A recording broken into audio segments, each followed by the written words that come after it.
Many of us have had our share of frustrations at a Home Affairs office. For instance, when their server is down, you just know that you're going to be in for a long day. Long queues and too few staff also contribute to service delays. Well, it's been even more difficult under lockdown as many services were suspended. Well, eNCA reporters are at various Home Affairs offices around the country for us this morning. They're trying to determine how fast or how slow the queues move and when things actually get done. Well, in Johannesburg, we have Aviwe Mtila. Monique Mortlock is in Cape Town and Dasen Thatiah joining us from Durban. Let's get to Aviwe Mtila first off. Aviwe, a very good morning to you.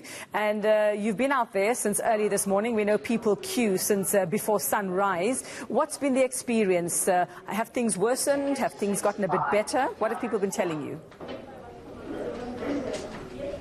I was here at 5:41, 7th in the queue, and at 9 o'clock exactly I was done with my application. But I must note that we did alert the Randburg Home Affairs that we will be here today, so things seem to go along quite smoothly. The one perhaps glitch that we saw was around 8 o'clock when they opened, and we're told the systems are offline. I am joined by the South African, the State Information Technology Agency, the CEO, Luvuyo, Keyise. Just to touch on those systems, it's a situation that we hear time and again, people complaining of the systems being down. What actually happened? So when people complain of systems, it means a number of things. So one, it might mean the frontline applications, the one that they use to process the application for you, those are managed by a lot of different external service providers. They might either be down, and part of the work that we do as SITA to advise them is to say, Home Affairs, you need to manage this. We've now seen this system is either about to be down or it is down. This is what we need to do to bring the system up back quickly. That's your application side, your front-end systems. The other part, it also deals with the network that comes to the department, because each and every site and office, like where we are now in Randburg, you will find that most of them have one line of data connectivity. So part of what we are working with them is to make sure that you balance so that systems don't go off. Also the network that comes here, can you have redundancy? Can you have multiple lines? Can you have fiber and satellite to ensure that if somebody digs, municipality maybe digs on the road across your Home Affairs office, you can still automatically connect using a separate technology that will be available. So that's part of what we are implementing now with Home Affairs, but also nationally where the core systems for Home Affairs are being kept. At least we can confirm that all of those systems now have multiple redundancy to ensure that your national systems don't necessarily go down. Yes, it's legacy solutions. Yeah, I must wonder though if there's no foul play involved, because a lot of queries about when the system is down is around lunchtime. We heard it in the morning here, people saying that it's because it's breakfast. So isn't there foul play on behalf of the staff? At least to make sure we protect the citizens, part of the dashboards that we provide to Home Affairs is that managers of Home Affairs can see for themselves on their tablets, on their phones, that systems nationally are not down, so that you don't hear somebody in one office that says the system is down. You should, as any manager, be able to have access to a national view of system which will tell you when the system is down or not, exactly to mitigate against foul play. Now I want to go for tea break, I want to go for lunch, but independently, wherever you are, as a leadership, as a manager of Home Affairs, you do have visibility of your systems and whether they are down or not. And there are complaints. Once again, a gentleman I spoke to told us of coming here the third day in a row where the system was down. And we see a lot of those complaints on Twitter for weeks in Bloemfontein. The system is down. Surely, how long does it take for the system to get back up? The system to get back up is the quickest process. Usually we ensure that the systems are up within an hour. And we know that in a week ago in downtown Durban, where the generators blew up, the systems were affected, and for the Durban specific office could not operate for about 2 hours. But the process of getting the system up is relatively quicker and easier. What we are working with Home Affairs on is to ensure that you have alternative network connectivity so that systems don't have to come down. There should be no time when they are down, as long as you implement redundancy. As you will know, it means additional cost for them. But to support the citizens that are here for services, this is what we are working with them on alternatives that are affordable to them, to ensure that your service is available and the availability lasts longer, especially during the time people need to come and apply. Thank you very much. That's as Luvuyo, Keyise, the CEO of Thatiah, touching on the thorny issue of the systems which down a lot of the time at Home Affairs. Aviwe Mtila, thanks so much. Let's head on over to Cape Town. That's where we find Monique Mortlock, who is also braving the queues. Monique, good morning. I suppose pretty much the same experiences there as well. Yuveka, I wouldn't know about the systems happening inside because I'm still standing in a long line outside. We've been here since about 5:35. We joined the queue just after 6, and we are still in the queue. In fact, we've moved even further because some Home Affairs officials requested people to stand apart just to ensure that social distancing. It hasn't really been heeded to right at the end of the line, close to where I am, because people are still standing quite close to each other. Some people don't have masks, so a bit of a potentially dangerous situation when it comes to COVID-19. I'm going to ask my colleague Temba just to show you what the line looks like right now. A gentleman that I saw when we arrived here just after 5, he still hasn't made it to the entrance. He's not the only one. There are still dozens of people waiting to be let in. Home Affairs is only letting in a certain number of people in at a time. Obviously, those who are senior citizens and people who are differently abled are being helped first. And I've spoken to some people in the line. They say that these long queues is what they are used to. I just want to ask a gentleman who I spoke to, he's a marriage license officer.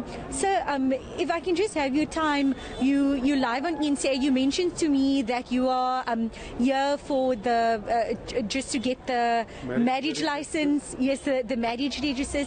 What is the service usually like when you get here? Well, we usually wait about an hour outside and then another about half an hour inside. But due to the regulations, they are taking their time because they have to follow the protocols. So we bear with it. We have patience with them, unfortunately. And obviously, you're a man who needs to have an endless amount of patience because you do this on a regular basis. When you are inside, have you found that more often than not, the systems are online, that it's a smooth process, or are there some days where there are some hiccups? It's a bit of both. Most days there are hiccups, but unfortunately they have no control over it as well.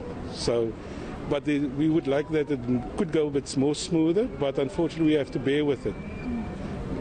Thank you. And is this the only branch that you go to, or do you visit other branches? How is this branch compared to others you've visited? I wouldn't be able to comment on other branches. I can only comment about this one because I'm registered at the Bellville office as a marriage officer.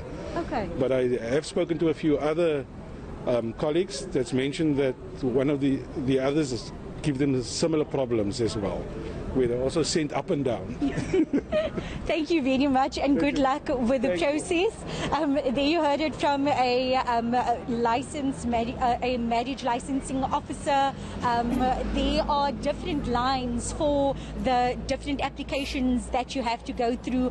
Unfortunately, I'm in the long line for the application for that smart ID card, and hopefully we'll get in within the next 2 or 3 hours. All right, Monique Mortlock, thanks very much. You're right. He definitely has to have a load of patience to be doing this more than once every couple of weeks. Well, let's go back now to Aviwe Mtila in Johannesburg. He's managed to get hold of the Home Affairs Deputy DG, hopefully with some answers to the problems plaguing Home Affairs and those waiting in those queues. Aviwe.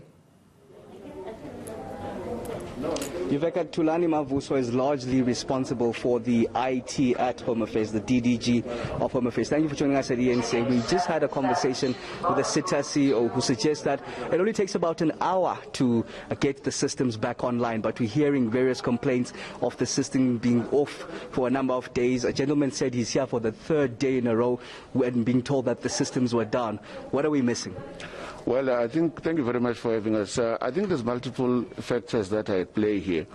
One of the issues, obviously, we've talked about is the issue of network connectivity. But also remember there are some isolated incidents that affect a specific office. The office, for example, that we are in is connected through a copper line. So you have a challenge sometimes of copper theft, but also you have other offices that are connected through fiber, microwave and other LTE routers. So that's just one of the issues that when you talk about isolated office incidents.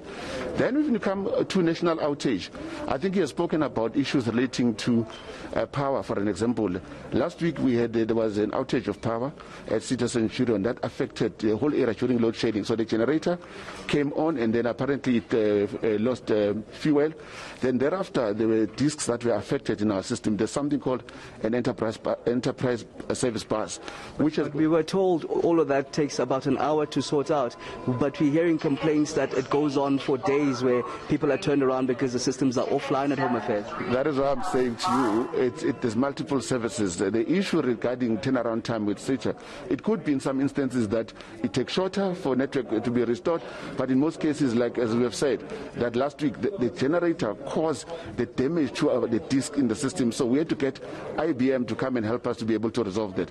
So that's just one of the issues that we are faced with, to say where we have no control, because we need to get the network provision out of SITA. So if there are problems in relation to SITA, then it's difficult for us to be able to bring the services up on time.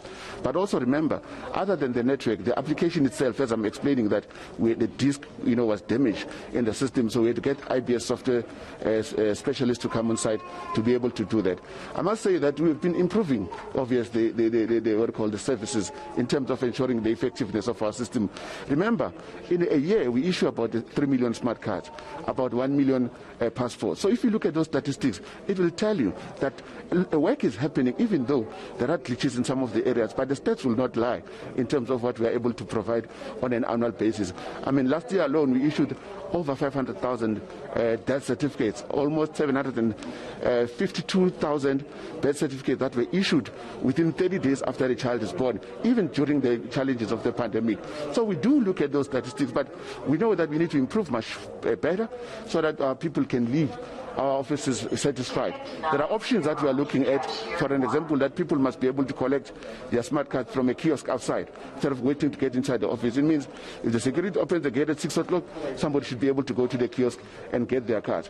The reason why we also automated, in the past people used to come here, apply, leave the form for ID or passport, and the form will only be taken by the courier the second day or the third day. And you leave here thinking that you have been serviced. Now, by the time you leave, as you have also seen yourself, you already get an SMS that confirms that you have actually been serviced, that your application is already queuing either for printing or for back office verification, so that the processes take much more quicker. So really, that's where we are. But we are obviously looking at improving physical infrastructure, the stability of the networks. We've done the assessment of the challenges in terms of the network. Bigger issues is power. Secondly is data lines. So those are the kind of things that we have to deal with. And then just on the issue of the systems being down, is it a coincidence that these complaints that we're receiving are largely about the systems being down during lunchtime? No, definitely no. I must be honest, on behalf of the employees, there's no way that they can actually shut down the system on their own. And also remember, the office managers, they also are tasked with the responsibility to achieve certain statistics on a daily basis. So therefore, if they allow such kind of behavior, obviously it will impact on their statistics, because we've got targets that are set for each office to be able to attain on a daily basis. Thank you very much. Thulani Mavuso, the DDG of Home Affairs here at the Randburg Home Affairs. I must say, we got here at 5:41 in the morning. We were 7th in the queue. By 9 o'clock, I was done. But of course, this office was alerted of the presence of eNCA being here today. I suppose, yeah, true reflection would be to catch them unawares, Aviwe. But thanks so much, and hopefully that provides some answers. But I'm not sure how many people will buy those reasons or buy those denials of, staff just not playing the game there. Well, let's head on over to Durban. Now, Dasen Thatiah is in Tongaat for us. Let's find out the experiences he's been hearing about there. Dasen, a very good morning to you. And what are people there telling you? Well, apart from the sunburn, Yuveka, they're also telling me about the fact that they have been here, some of them, many times to to collect their, rather to try to get their IDs, but in some instances they haven't been fortunate. Others have told us that they have gone to other branches of Home Affairs as well, and then ended up here thinking that they would be more fortunate, you know. But I had an opportunity to speak to the gentleman who was standing next to me. I had to let him go because just as I was latched for this crossing a little while ago, the line started moving. So to be fair, I would have been inside now, thanks to this ticket. But the gentleman that was standing next to me had told me that he's hoping that he leaves here with at least his application being processed today, because he didn't have this kind of luck at the last branch he went to. So let's just listen to what he had said to me a little while ago. Actually, today I woke up at 4 o'clock, so I got here maybe at 5:30 or something like that. Please. What are you here for? I'm here for my ID. I came the last time, and it wasn't a good experience actually, because I had to go home and the machines were offline all day. So it was like I had to come. I had to go to another Home Affairs actually, and it's the same. It's worse in Stern. Actually, it's very worse. All right, thanks very much, Dasen, Thatiah. They just the experiences of people queuing at Home Affairs in Tongaat on the KZN North Coast. It seems everybody having similar problems. We'll continue our focus throughout the day here. Experiences at Home Affairs, have things improved? Have they worsened? I suppose we'll hear various stories. Now,